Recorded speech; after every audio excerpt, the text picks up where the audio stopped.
What's going on, YouTube? So, since leaving the United States of America and moving abroad, specifically to Thailand, my mind has changed. My mind has changed on finances. My mind has changed on how I look at money. Myself included, it's been a lot of us, I would say most of people, whether you're on the lower income bracket to basically damn near rich, you know, your mind is warped around having to make a dollar. Your mind is warped around having to, you know, cope with spending, right? And then that obviously, that directly correlates with working or overworking and leading to burnout and leading to all this stuff, right? You know, and my mind just keeps going in this redundant circle. What is the answer? What is the answer? Because we're all needing to make money. We're all making money. We're all working a lot, trading in our time for wages. We're all doing this, but all the numbers are still against us. You know what I'm saying? Like, how does this make sense? Obviously, that's what the rat race means, you know? And even when you're in it, it's like you still don't know or you still don't care to get out of it. You know what I'm saying? Like, it's a wild psychological thing to me. But I wanted to do a quick deep dive on what I was spending in the United States just for overhead, basic cost of living, and a means to shelter, communications, right? You know, having, you know, the understanding that if I lose my job, where is my money? What's the priority of my check, income, or savings going to if I lose my job, right? So I look at overhead, because cost of living, right? Everything else under overhead is kind of secondary. Now, we could put food, obviously, next to or maybe above housing-related costs, but food, you know what I'm saying? Like, it really depends on consumption. And of course, you can say that too with overhead. But generally, for a certain dynamic or certain amount of household, right, you spend a certain usage. So we can kind of curtail or specify what a general group spends on housing, you know, in different areas. You know what I'm saying? Hopefully that makes sense. So that's why I don't want to talk about food so much. Food, like entertainment, not transportation, right? That could be adjusted a little more, even month to month within the same household. So hopefully that makes sense. I want to talk about first my experience, because I always want to lead with that. What I've been spending in the States compared to what I'm spending here now, you know. So anyway, if you're new to the channel, it's your first time seeing Black, please hit the subscribe button. Please like and comment. You know, I like to talk about money because I want to free myself from it. Like, you know, when you talk about stuff, guys, it should be a sense of self-awareness.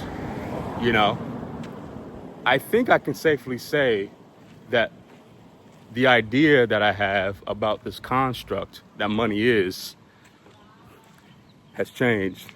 So dumb. Has changed severely. I'm attempting to make it indefinitely positive, I guess, you know. So as you grow up, as you get older, you start a family, right? You know, you start doing life, things get more expensive, right? With or without dependence, you know, becoming a factor, children becoming a factor, just life becomes expensive as you start getting out on your own, right? So obviously we've seen our expenses change. We've seen our overhead change year to year and sometimes month to month, you know. So I want to kind of make a point to this, you know, and that's why I led with that, right? Yes, you know, when you're by yourself, you're spending less money. You're living with your parents, you're not spending a lot of money. You get with a person, you guys get married, you guys get kids, right? You know, there's school, there's, you know, housing, right? All this stuff just starts to develop.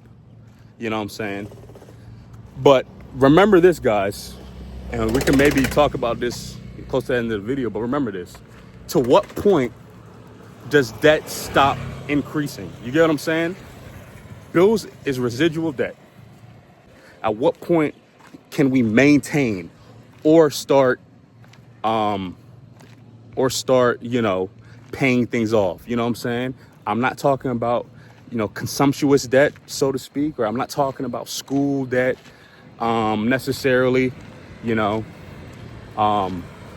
stuff we do on layaway credit. I'm just talking about basic, just debt, things that we pay month to month, things that we owe somebody, things that if we don't pay it in the next 2 to 3 weeks, in the next 2 to 3 days, we will not have use of it. I'm talking about that residual debt. Debt for us to live. We live on debt. Ain't that crazy for one? It's just crazy to me.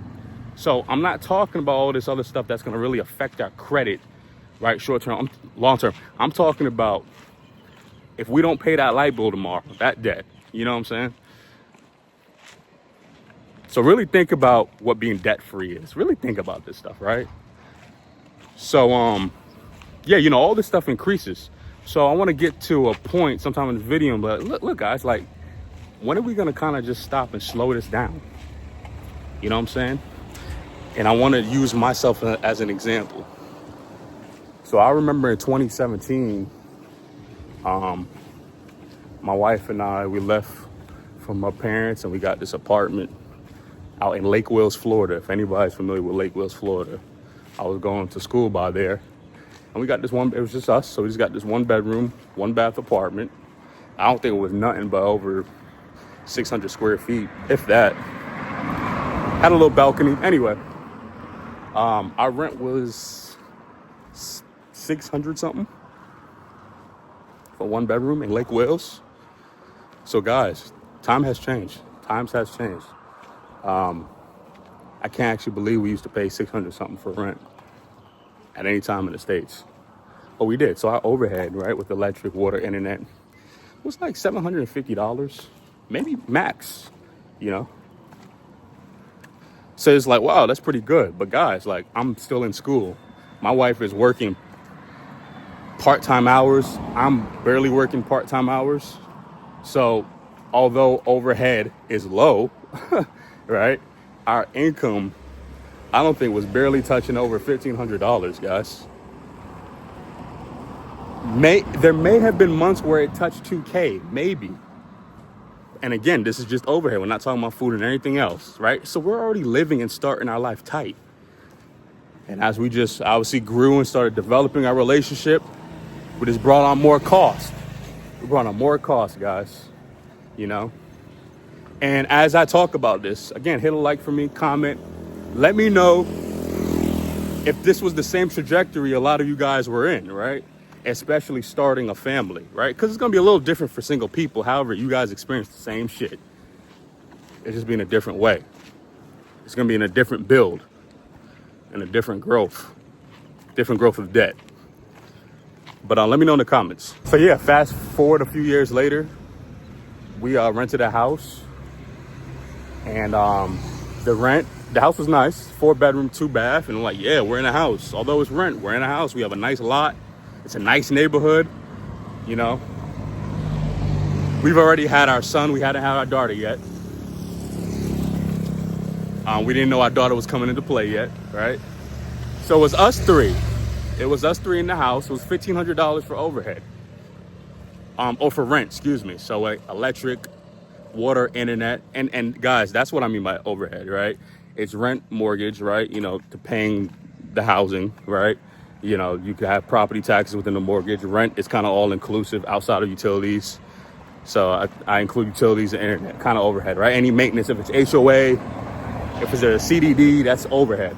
You know what I'm saying? So yeah, our rent there our overhead in 2020, right, was about $2,000. Maybe a tiny bit less. I'm trying to think. Let's build a little slower. Let's just say it was 18 to 19. It was under $2,000. Our rent was like $14.99. I'm trying to remember. Internet was like $65 with Spectrum. Utilities, we had sprinkler system. That probably floated around $200, $250, right? So whatever that math is, let's just say it's about 1,800 for our overhead. Again, not that bad. And then obviously our income changed. I moved away from school. We both were working, or at least I was working full time. My wife was working part time. And yeah, now we were playing catch up. And that's the thing. Income bills, you're still playing catch up from the years, or at least months prior. But we were able to float it. We were paying shit on time, you know, but still living pretty tight, right? Our savings wasn't growing, you know. I think we got to a point where, obviously you had a stimulus in 2020 with COVID. We had our income tax. So when we got our income tax, we didn't really have to spend it on nothing serious. But we did travel a tiny bit. We started traveling a little bit more during COVID, which most of y'all would probably disagree with. And I actually took some time off of work, which is something I probably shouldn't have done in hindsight. So, if we didn't go to the places we went, it was only 2 or 3 spots outside the state. We didn't leave the country. We went to Houston and California. And I'm trying to build a picture here while I'm talking about this. So hopefully I'm not rambling. I'm just trying to give y'all a picture, because people think when you start making more money or you feel comfortable, you start doing dumb shit. And there's a lot of dumb shit we were doing, right? Not thinking it was dumb, thinking we deserve it, we own it, we're working hard. You get what I'm saying? Because we're just making maybe, 25% more than our overhead or our cost of living. You get what I'm saying? And no, you start just thinking wildly. You start not living within budget, And so this is the picture I'm trying to paint. Hopefully I'm not ranting or rambling too much.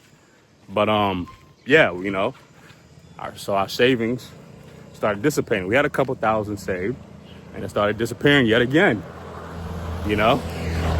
And then we got our house the year after. And, obviously it's expensive to get a house. And we're like, look, ownership, wealth, stability, you don't have to worry about rent increase, blah, blah, blah, blah, blah, blah, blah, blah. You know what I'm saying? And so that overhead floated upwards a little bit more, right? That was around 22 to 2,300 in overhead, right? But my income increased again, or our household income increased again a little bit. So again, we're still floating anywhere 20 to maybe 30% gross over our cost of living, not just overhead, over our cost of living, right? But again, we weren't doing the right things, right? We were thinking that, okay, we have this little buffer, we good. You're really not. You need a lot of buffer to be in the States. You know what I'm saying? A lot of buffer, right? Why? Because fast forward 2 years later, right? Our mortgage, and our first house was $1,650. And then 2 years later in 2023, it went up to $1,850. It went up $200. Why did it go up $200? I just said rent, it's not going to increase, blah, blah, blah. What is this thing called property taxes? And the property taxes leveled out, obviously in a negative way, where it ate up our escrow bit. So now we have to front that month to month to balance out our escrow account, right? So that's an extra $2,400 a year, guys. That could be saved. That could be invested. You get my point? You get my point in this? Buying a house? You get my point in this stuff? Right? So our overhead went up. It went from 2,300 or 2,200 to about 2,400. I'm rounding up. Okay? But our income increased a little bit more, But then we got a nanny because we had to, our daughter got into daycare because we have our daughter, right? We're like, as our income is increasing, life is happening. You get my point? You know what I'm saying, guys? You get my freaking point? And it makes me mad thinking about this stuff, guys. It does.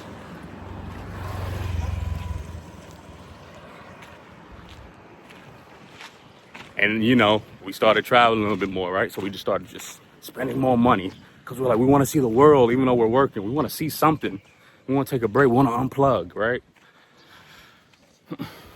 And then a year later in 2024, we attempted to sell our house to make some capital, you know, to clear a little debt, of course, to kind of reset and to, you know, start our idea of investing into property, investing into stocks, you know, just shit like that. That was the idea. And we couldn't sell our house. You know why we couldn't sell our house? Because people were going through the same thing we were going through for the last 7 years prior to that. The shit we were going through between 2017 and 2023 is what everybody else was going through. Why? Because they couldn't buy our house. Our house was now devalued, guys. That's the sign. That's the writing on the wall. It all starts to make sense. Why couldn't we buy our house? I mean, why? Excuse me. Why couldn't we sell our house? You know what I'm saying? It's crazy, guys. I'm telling y'all. So we had to run it out. Renting was more feasible anyway. It puts a little money in our pocket. And it's like, well, we can keep the house and equity will gain. And now we're here till today where, you know, I already talked about our experience with our selling our house. And I talked about all this, so I won't go off into that tangent. But last year in 2025, before we decided to make our move and our pivot, before we got tired of everything, we bought another house, right? Like I mentioned before, and increased our residual debt. Why? Because our income increased again. All this time, guys, every time our income increased, if we would have just kept it basic, like, dang, we would have a couple $100,000 on us, literally, if we played the game more strategically instead of succumbing to most. We didn't succumb to everything, but to most things, especially the detrimental things, especially the debt increasing liabilities, right? We succumbed to those, you know, those milestones or achievements we think one should have, especially in America, to be successful, to change the game, right? So it's crazy, guys. So our overhead goes from $2,400 to about $4,300. Guys, it increased. We increased it. No one told us to freaking move. It was the idea we had. Well, we sell our house, which we didn't, and we were already in the process of buying. We were literally 10% more, 90% in of buying. Knowing we couldn't sell our house, we had to go rent it out. So it's like, well, we could have backed out and told a potential tenant no, right? It's just certain things it just wasn't stirring in us. This is the right move. This is our dream house. In 10 to 15 years, we can pay this house off and or sell it and make 25 to 50% more than what we put in, right? Just our thinking, just the mindset. This is what we've been told. This is what we watch on YouTube. You get what I'm saying? You hear me? And so now our overhead, guys, increased our overhead and increased to over $50,000 a year.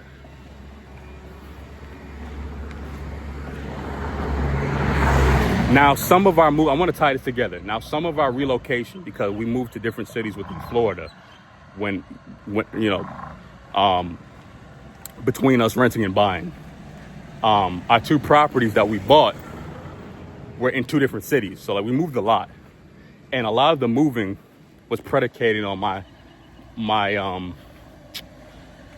job or the ability to make more income, right? If that makes sense. But in the real world, if two things, if they weren't mutually exclusive, like if we stayed in either a renting situation or a cost of living situation, overhead situation, to where we stayed at, to where, we were at like around 1,500 or around 1,800 in overhead, and our income still increased, maybe not entirely to where it got, but it increased a little bit more progressively. Well, we were good where we were at, even if we were renting, and we were able to save, guys.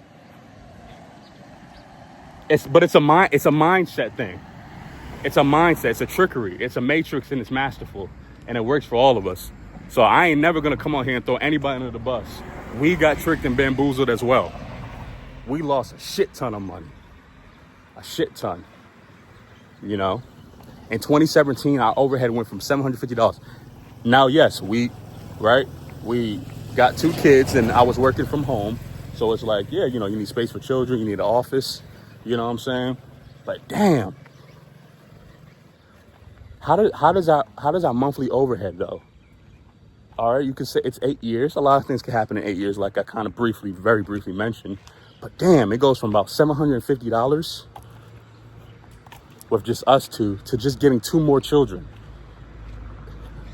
750 to 4350 a month. Guys, this happened in 8 years. In 2017, I was 23. My overhead is already at fucking 50K. 50K in 2025, my overhead, dog. If I lose my job, which I did, what happens?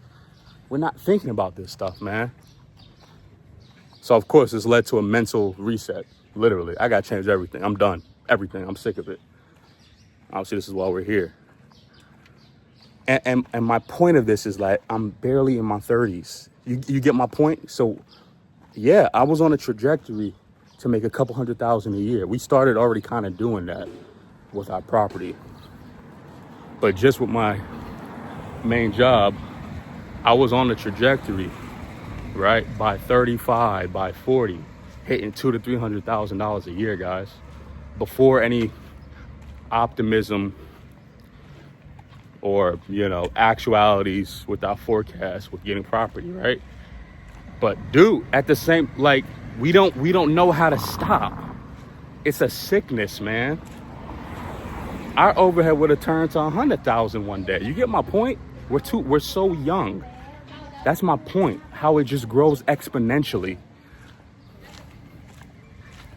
This is both consumptuous debt and residual debt. Our residual debt got to over 4 bands a month. Our overhead. So obviously our cost of living, right? Do the math. Around 8,000 to 9,000 minimally a month. Lose your job, you're done. You're toasted. Cooked.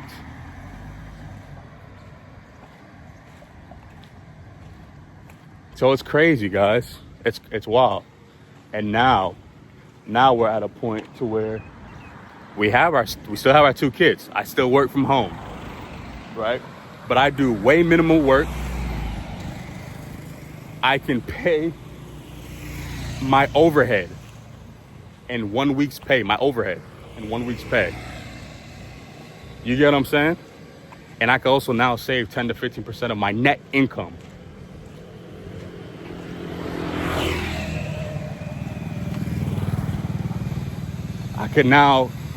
I've now opened up a high yield savings account. I can now continue, because we did it a tiny bit with our IRA. I can now continue my Roth IRA contribution. You get what I'm saying, guys? And still live mad comfortable. I'm not at work right now. You get my point?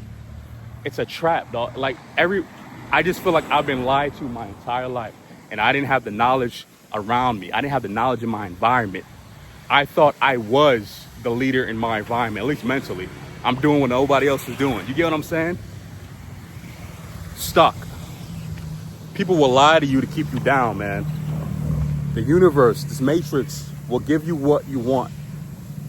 Or at least to start or tell you what you want to hear. You're good enough. You can get this. Keep going. I hope y'all are hearing me, man. YouTube is not going to mess with this algorithm, I bet too much, right? They're not. Why would they push this? But for the few people, for the tens or the hundreds of people who can hear this, slip. God, I hope y'all are hearing me, man. It's beautiful to see people in their 20s. Some people even in their teens, not having to go through the same mistakes, man. I tell my wife all the time, especially if we left the States, but if we just maintained our cost of living, man, you know how much money we have? God, and of course, leaving the States earlier when we first got married, you know how much money we'll have? We'll be rich out here. Like not feeling like we're well off. We will be well off. I'm talking dumb rich. These dumb mistakes we make. Thinking America is it. Thinking the materialism equals achievement. It does not equal achievement. I promise y'all, man. I promise y'all. We have to keep feeding that beast.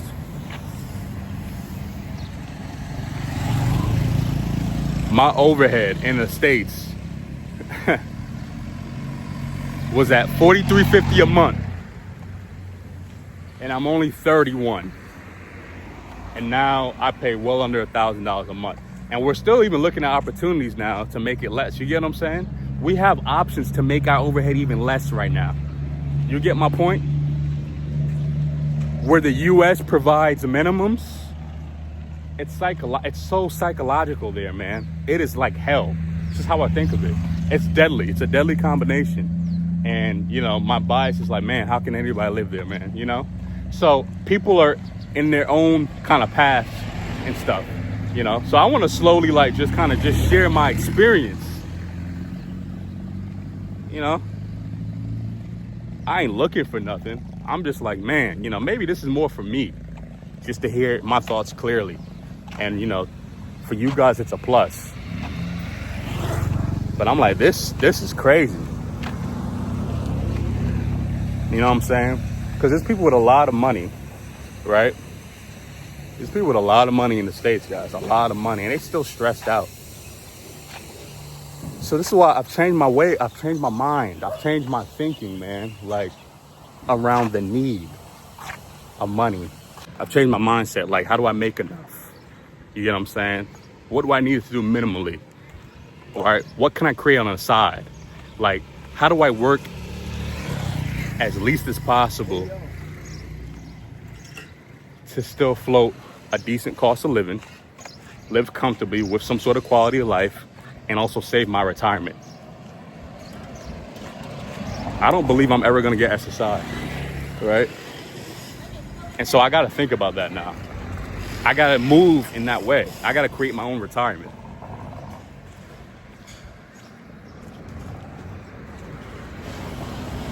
You know, people are comfortable in the States, or assuming they're comfortable because they don't have to work, or they can go back to work and make SSI. I'm gonna keep spelling that. This is what it is. You know, everybody knows the game. My goal is to be less attached, less attachment, less attached, less attached. It's crazy. So they got me. I hope you found some of this information insightful. You know, trying to get better with putting my thoughts together more in line for you guys, whatever. You know, my mind, it goes really quick. It spins. You know, everything 100% makes sense to me, you know, like everything. But I want to make sure I'm registering my thoughts the right way to you guys, right? I just want to promote knowledge, man, just options. Promote security, you know, just from basic principles, basic steps, basic stuff, man. You know, we're so technologically advanced and we're so smart. We can get so many degrees, especially if you put $1 to it. But it's basic stuff, man. We're losing reality on the basic things of life, just basic instructions, basic consistencies. You know, we just think life is so complex. And guys, it don't have to be. And it's gonna be hard to keep maneuvering, but you have to, man. It's a must. Life is a chess game. You know? It's a chess game. Oh, yeah, but I'm going to 7-Eleven, so it's okay. Oh, no, it's okay, it's okay. Come, thank you.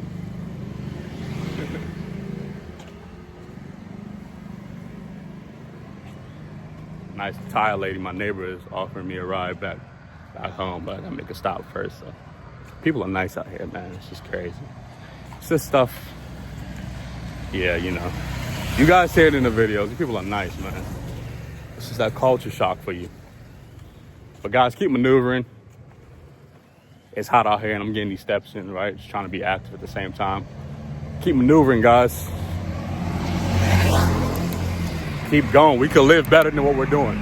I promise you. The States is one country. Guys, there's so many other options, man. If we just continually keep understanding our trajectory and what we actually want out of life. That's really what it is. When you actually want something in life, you're gonna figure it out, man. I promise you. Especially if you're trying to do it out of pure intentions. If you just want to live comfortably, you're going to figure out. Your mind is gonna snap on you one day or one night, maybe during breakfast, during lunch, at work, with your family, at church. It's gonna snap. It is. It snapped for me last year. It did. It's gonna snap. It's like you want better. You're tired of being sick. You want better, And there's so many ways. Start Googling, start YouTubing, start ChatGPTing, AI. Use the AI, man. Talk to people who are doing different experiences. Don't just talk to rich people who have just this, mundane influence over everybody.